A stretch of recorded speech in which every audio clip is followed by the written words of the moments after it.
ছাদে প্রচুর পরিমাণে মানে হাওয়া দিচ্ছে প্রচুর। এখনো আমার গলাটা বসে আছে, ঠিকঠাক সারেনি। তো ছেলেকে দোমানামানি করে আজকে স্কুলে পাঠালাম।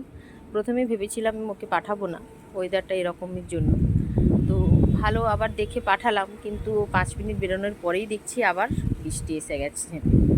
তোর বাবাকে ফোন করেছিলাম, বললো না ঠিকঠাক পৌঁছে গেছে, কোনো অসুবিধা নেই। চলো, লেবু একদম পেকে পড়ে গেছে। চলো লেবুটা আগে গুলিয়ে নিই। তো সেই যে অনেকদিন আগে শাক কেটেছিলাম, তারপর থেকে আর আমার পুঁই শাকগুলো কাটাই হয়নি। তো আবার দেখো শাকগুলো কি বড় বড় হয়ে গেছে। তো আজকে তাই আমি পুঁই শাকগুলো কেটে নেব।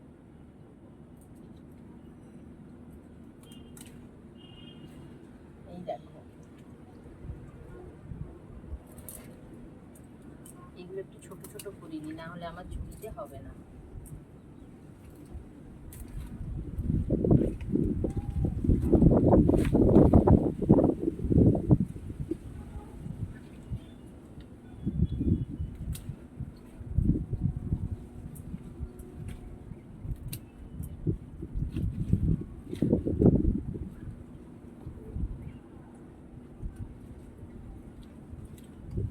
চলো মোটামুটি এই হলেই হবে, এইগুলো হলে রান্না হয়ে বেশি হয়ে যাবে।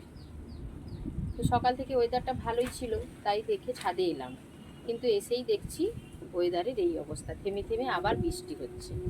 তো কিছু করার নেই, চলো পুঁই শাকগুলো কেটে নিয়ে এখন রান্না করা যাক, আবার পরের ভিডিওতে আসছি।